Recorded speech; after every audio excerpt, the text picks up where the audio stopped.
Fake it till you make it is a common expression that we hear in movies and in books. It usually refers to someone who copies another person, and over the time, the person acquires the qualities of the other person. Eventually, he becomes like the other person. It's very similar at the level of the soul. Here, the objective is to absorb, digest, and become the qualities that you want in the spiritual world as well as the physical world.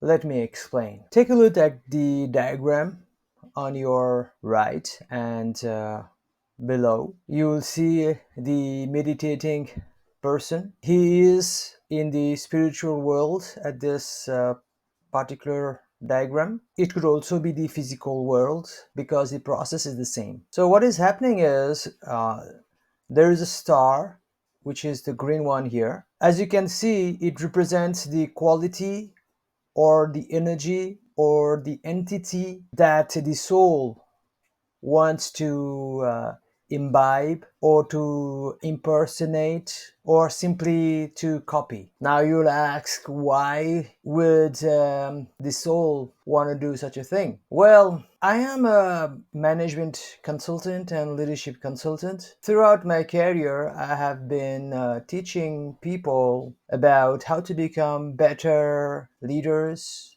managers, specialists in their own fields. In the last few years, I've been teaching students how to become better students, better human beings. And it all boils down to acquiring certain qualities, sets of behaviors, and a type of energy. Again, let me explain. How it works in the coaching business is that we have a set of qualities and behaviors, habits, energy patterns, and ideals or role models, which we refer to as entity in the case of the spiritual world. Then the idea is to plant those qualities and let them grow so that you are filled with that particular quality. Now, this begs an explanation. Here it goes. For example, as a leader, you have to be visionary.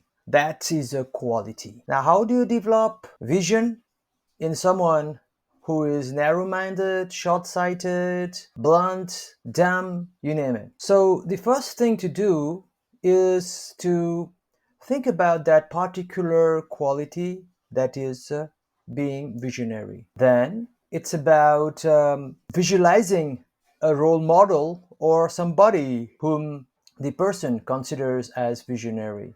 Next, it is to develop the desire to become visionary. So there must be debate in the mind about the advantage and disadvantage of becoming visionary. The person who is seeking that quality must go through a list of cases and situations whereby he suffered because he lacked the vision. Finally, he must accept that he needs to become visionary. So, in the first phase, it's all about developing a very strong desire for that particular quality. Once this is established, the next step is to develop a set of behaviors related to being visionary. For example, it could be, in this particular visionary example, the behavior of linking an event to a bigger cause and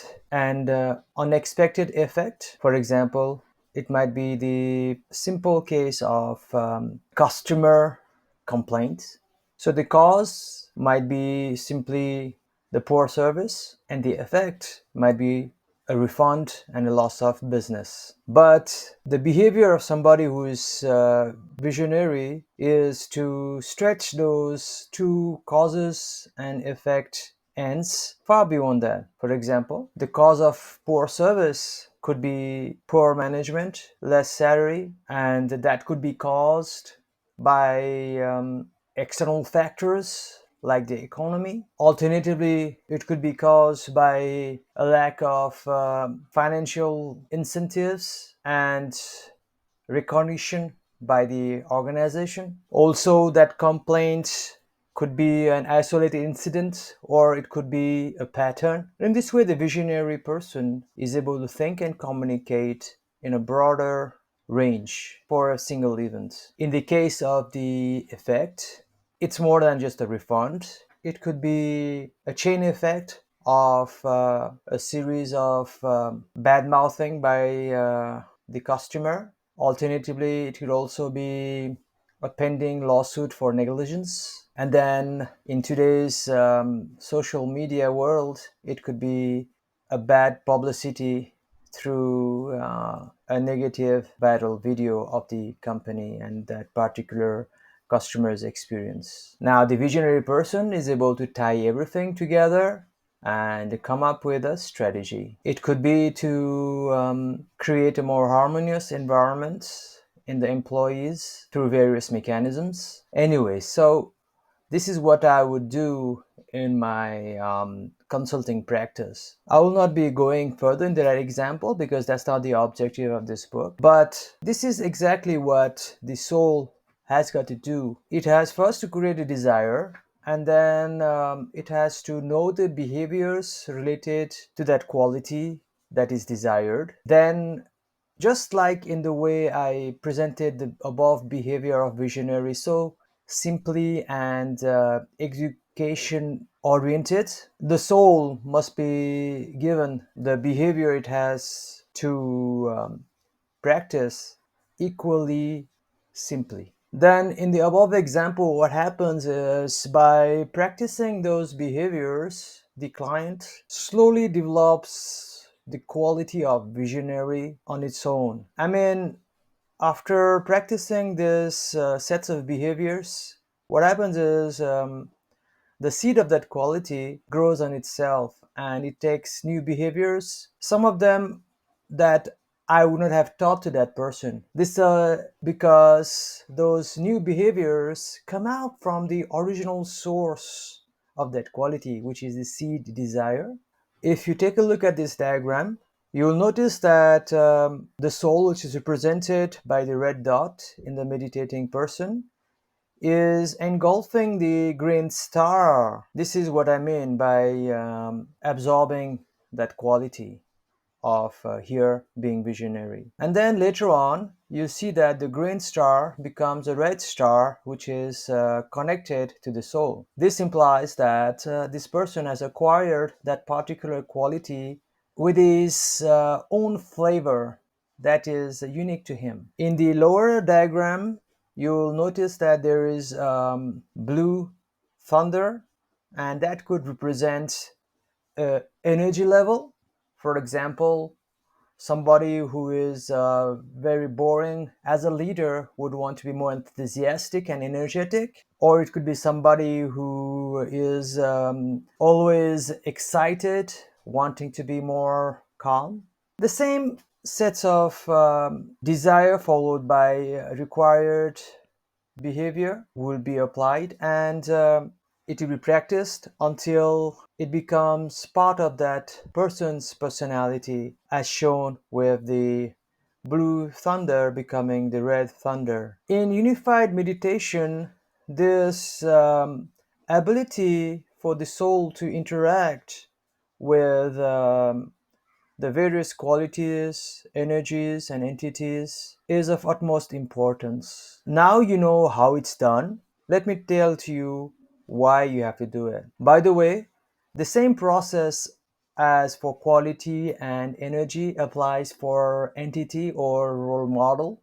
Let me talk a bit more about it, but this time in terms of a spiritual quality, and you will also understand the why after learning about it. Let's say that you want to become like a particular hero of scripture. Here it would be a god, or a demigod or a yogi or a rishi. But it could as well as been Superman, Spider-Man, Batman, you name it. Then by yes, having a strong desire to become like that particular role model, you copy the behaviors of that ideal person whom you want to emulate. Then slowly you'll start behaving and you will become that person. So the reason this skill is so important lies in here. You'll have to develop qualities that you don't have, like generosity, kindness,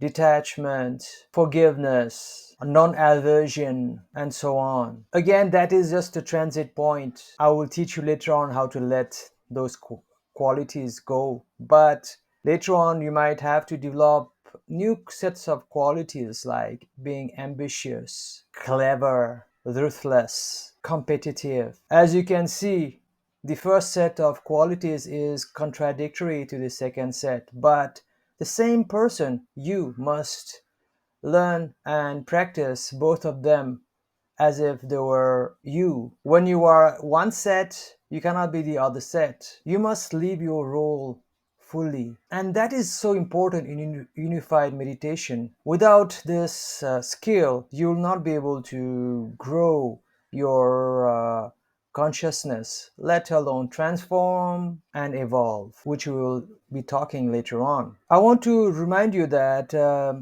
this is not an intellectual exercise. It is a spiritual exercise. If you do not do it from the spiritual level, then it is half-hearted. As I shared to you in my untold story of meditation, I practice this interaction of my soul with the various spiritual and physical qualities, energy, and entities to such an extent that people would be frustrated by me because they would know me for 6 months as one person, then in the next semester I would be a different person, and then in the next I'll be a different person. Mind you, I do not change my core values and belief system. I just change my qualities, my behaviors with regards to how I deal with the problems of life, like career, money, professional relationships, and organizational decisions. So at one time, I appear totally docile, and another time, I become ambitious, and another time, I become abandoned and renunciate. It's not that I'm acting, it's just that I have interacted with new sets of qualities and embraced them. The me is the same, but the external color is different. In unified meditation, this process of changing your qualities, energy, and role models is very important because it helps you complete and finish certain karma that would otherwise not be possible. For example, if I owed a past life associate money that I would have to create for him through the success in his own organization, I would have to be ambitious, ruthless in leading his organization for him. So I have to become a different person in order to create wealth for that person whom I owed in my past life. And then once that wealth was created, the earlier quality of ambition and competitiveness would become useless. So I would just shut it off and absorb a new quality that would be more calm and more suitable to the next person to whom I owed something, like this one to be just a mentor. So I'll develop a quality consistent with that new role. So in this way, you see the importance of interacting your soul with the various qualities, energies, and entities to fold and unfold the new identities in you and complete karmas. I already gave you a hint why we need to develop, acquire certain qualities and then let them go for another sets of qualities as well as energy levels and role models or entities.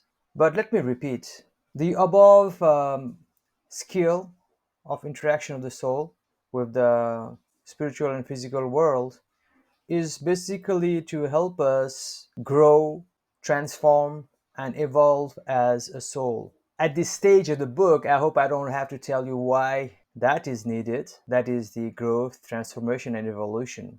Yet, let me reiterate that that's the main purpose of the unified meditation, to become closer and closer to Godhood. We are not perfect, and our journey is towards perfection.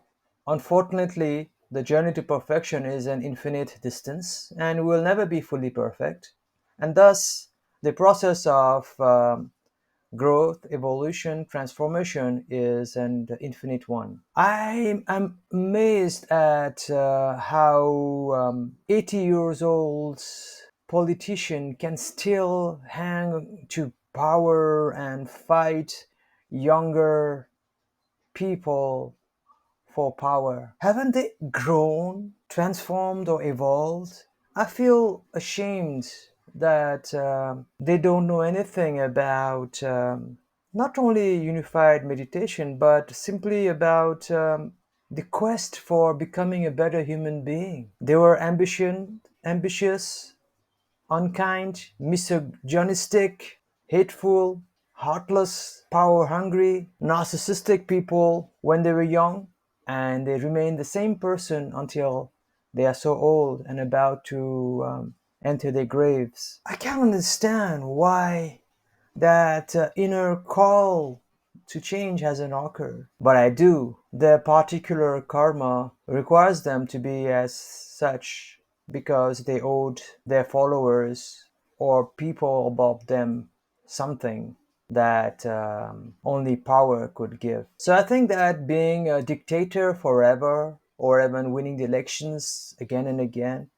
or remaining the boss until the very last breath is more of a curse than a blessing because you would not have been able to experience the full spectrum of living. It would be like you were stuck in a room forever. Unified meditation is about coming out of that room and explore the universe of multiple personalities, states of being, and consciousness. I feel sad to people who don't have this concept of growth, transformation, and evolution because they will die the way they were born. All they would have achieved in this life is to pay the debts that they owed to other souls in the past lives. They will not be able to practice unified meditation or its variants that are called by various other names that would enable them to actually have lived and experience existence as a totally free man or person. They were born slaves of karma and they will die slaves of karma. How more sad can life be or existence be? But what is this thing called growth, transformation, and evolution? Let me explain through the diagram. The diagram makes it very simple, so it will be very easy for you to understand, unlike the earlier section, which was a bit hard. So, growth of soul, as you can see in the diagram, starts with the meditating person and a location of the soul, which is here at this stomach area. By growing, it means that the soul causes the stomach chakra or center of consciousness to grow bigger, as you can see. Bigger means the qualities and energy patterns related to that particular COC will be exhibited more. The third COC is related to the quality we talked before, that is being visionary. It's a continuum like all the other qualities or any qualities. Somebody with a score of 10 in visionary out of 10 would be a great leader who could have transformed the nation from poverty to first world status and the like. It could also be somebody who created a multi-billion-dollar unicorn, that would require immense level of vision. In a smaller scale, like 5 or 6, it could be somebody who started a small company that's doing very well. Or it could be a parent that had a great vision about his or her difficult child and made the correct decision to discipline and educate that child in such a way that he became a perfectly functioning human being given his weaknesses. So that is growth of the soul. The same process has to occur in the other chakras or COCs, by the way. This is the key feature of unified meditation. The idea is to grow all these 7 main centers of consciousness or chakras. Why? Because you want to experience the full splendor of existence, don't you? You want to be the most visionary, which is related to the third COC. You want to be the most romantic, which is related to the second COC. You want to be the most competitive, which is related to the first COC. You want to be the most generous, which is related to the fourth COCO chakra. You want to be the most eloquent philosopher, which is related to the fifth COC. You want to be the most commanding, which is related to the sixth COC. You want to be the most knowledgeable, which is related to the seventh COC. In this way, there is only the upside of growing the soul and no downside. But it's a tough process requiring a lot of sacrifice, penance, and charitable work. I talked a lot about that in my book, the Unified Theory of Motivation and Living, Part 1. The second aspect here is the transformation of the soul. Here, it's an extension of what we learned earlier. The soul is absorbing, imbibing, and exhibiting the qualities, energies, and entities related to that particular chakra or COC, and it is demonstrated in a graphical form in the second row that I have explained in the detail earlier itself. Next, you have the evolution of the soul. Here it means that, as you can see, the soul, which is in the third COC, is moving to the fourth and then to the fifth COC and so on. And each time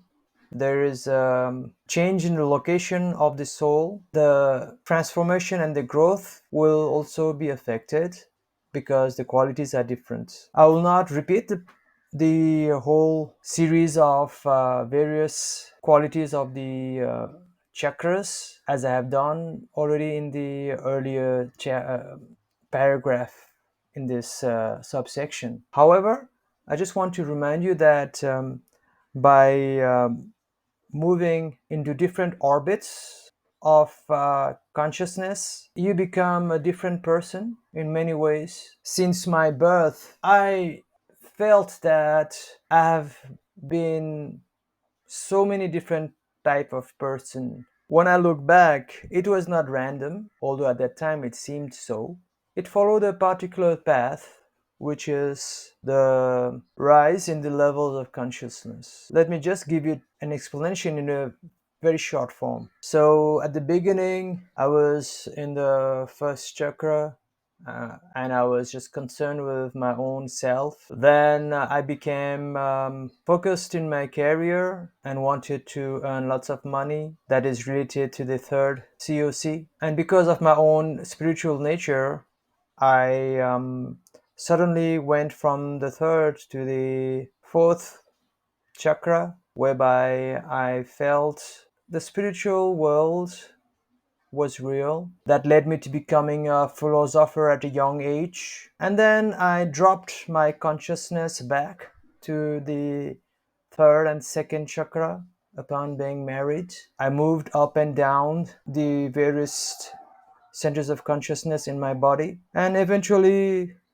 I rose to the sixth chakra, whereby I developed immense knowledge of the universe, which resulted in 5 books in a span of 1.5 years. Consequently, this led me to the seventh chakra, whereby I feel a sense of total abandonment and infinite security about my eternal existence. But at the same time, all the other chakras are not dead, or I can say that they're active, making me a unique type of person. And I'm still evolving. And that is the beauty of this process of growth, transforming, and evolution. Now, let us put the above two concepts into a new one, as shown in the diagram here. It looks a bit complicated, but it's not, especially after I explain it to you. The central diagram is the same one that we just learned about. Then you will notice that on your left there is a set of the meditation blocks that we learned about earlier.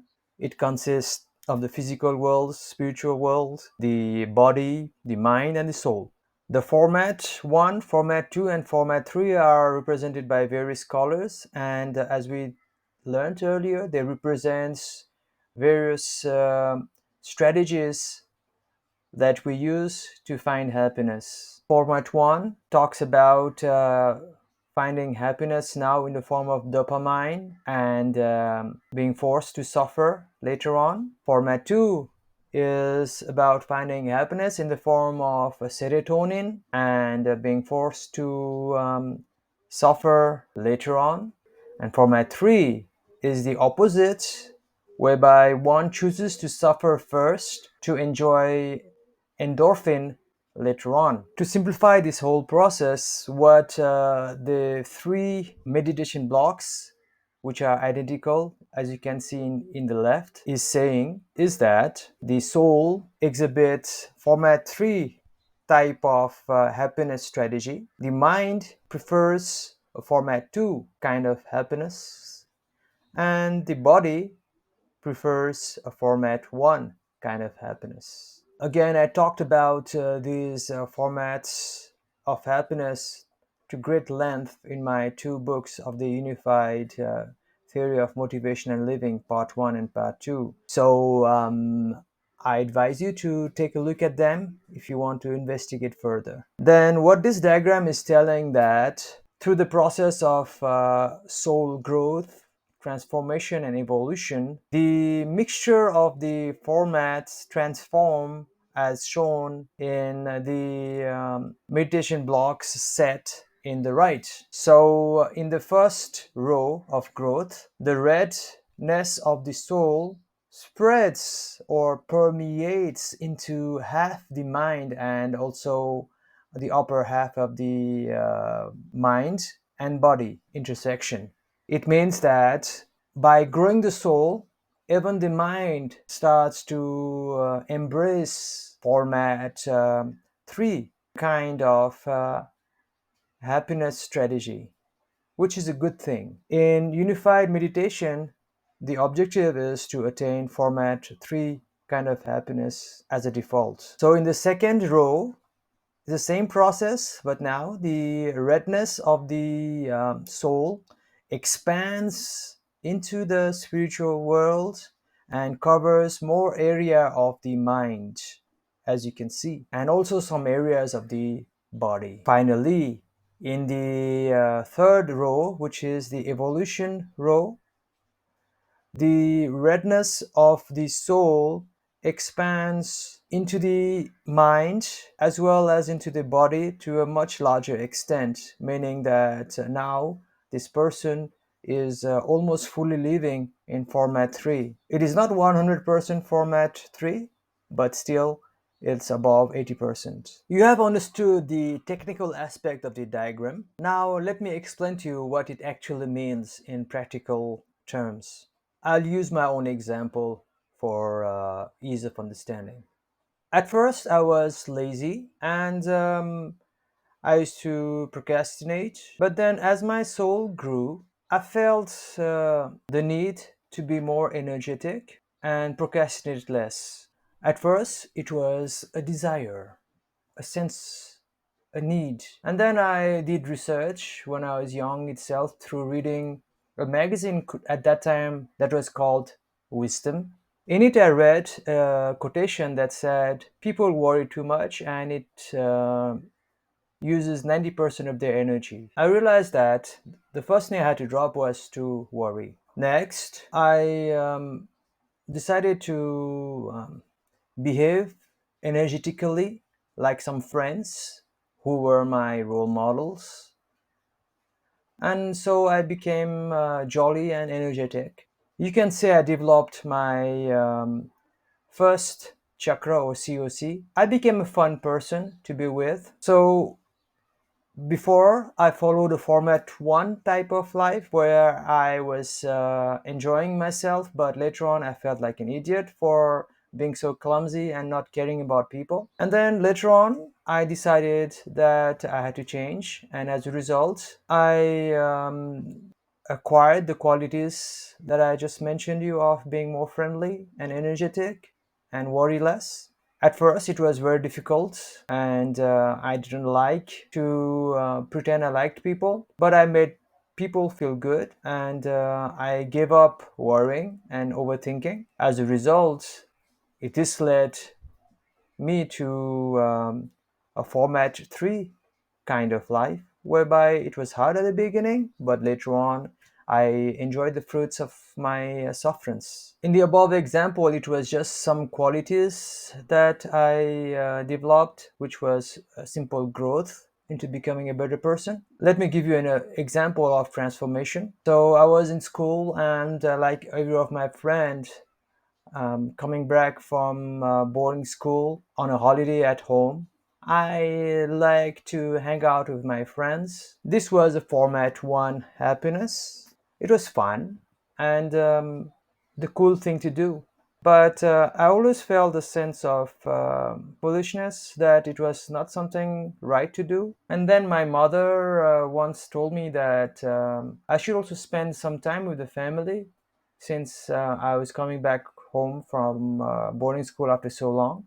It struck a chord in me because the trigger for transformation are various, and in this case it was my mother's complaint. So I transformed myself from a boy who loved the thrill of mixing with his friends to a boy who loved to be at home. At the beginning it was boring, but then the things that I could do at home, learn the very skills, study, was tough at the beginning, but it paid much more dividend than hanging out with friends in the streets. So again, this transformation was more than just a single quality like being more friendly or less procrastinating. It was a total personality change from being extrovert and introvert. And this led to a format 3 kind of happiness. At the peak of my career, I was ruthless,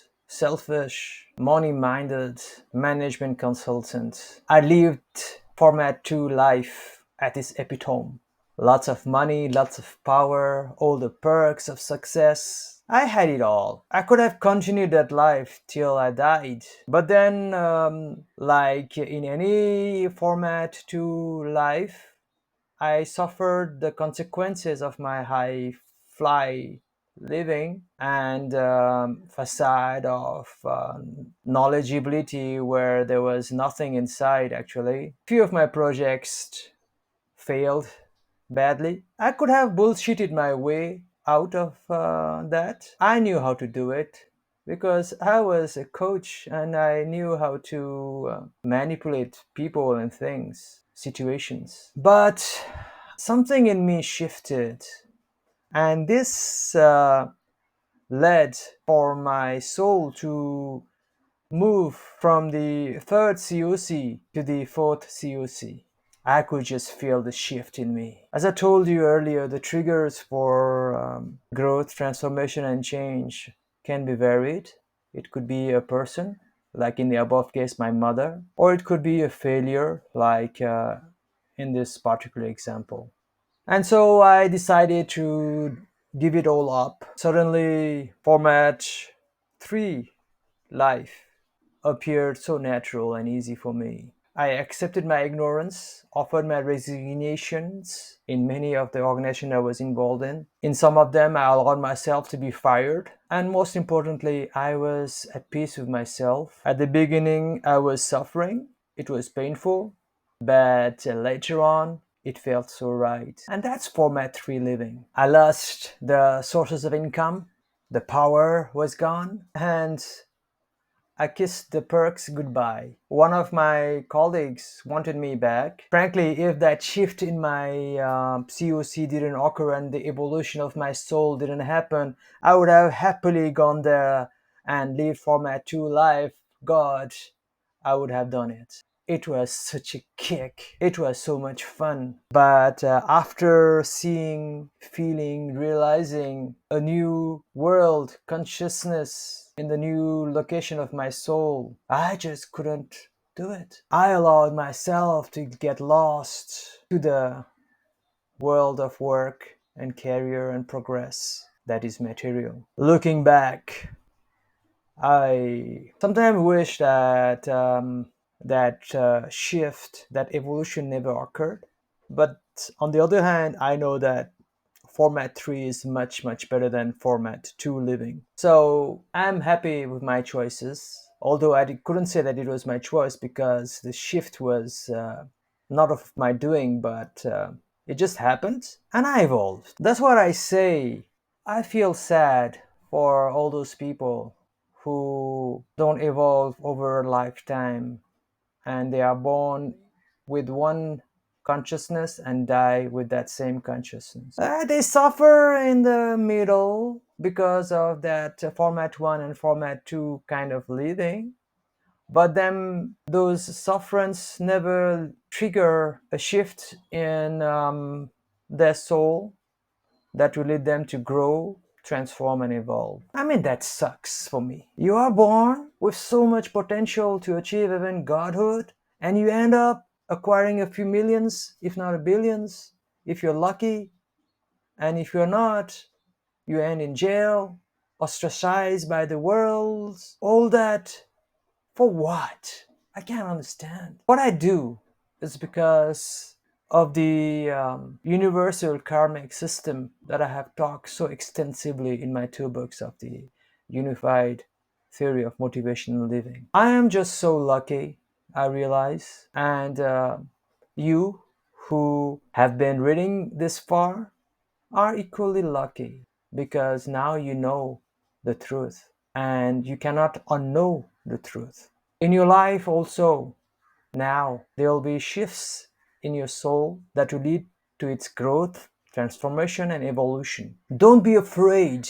The shift will not always be from materialism to spiritualism. Like in my case, it could be from materialism to materialism, then again to spiritualism, then to materialism, and finally to spiritualism. I'm totally against the traditional, conventional life strategies. In the past, before the modern world, the practice was first you become a student, then you work, then you become a family man, and then you renounce everything and you become a hermit. Finally, you become a yogi. Even this is too simplistic. It's not much different than the current life strategy of study, get a corporate job, start a business, become rich, and retire rich. Now, it has to be different nowadays. My own life is still in the process of making. I'm open to any upcoming shifts in my own soul's location, although I'm sure but now it won't be as dramatic as before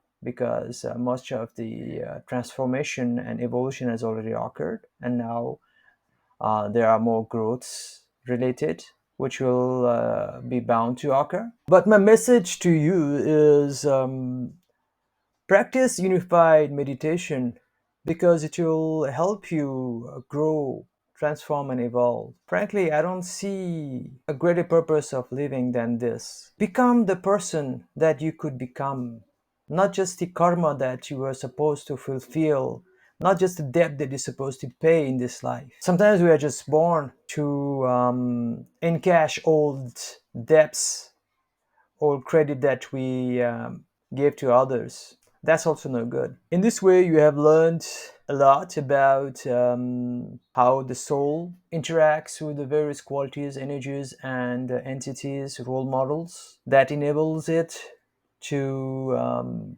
grow, transform, and evolve. And the whole objective is to be able to live a full life in format 3 happiness instead of format 1 and format 2. Mind you, format 3 happiness is not only about living on alms, being a vegetarian, and walking barefoot or minimalism. It's much broader than this. You could live a format 3 life with a Ferrari also, in a multi-million bungalow also, managing billion-dollar businesses also. Format 3 living in both body, mind, and soul is the epitome of our existence. If we can live in all aspects of our life in format 3, then the bliss is incomparable. Again, I urge you to read my books, The Unified Theory of Motivational Living, to learn more about that.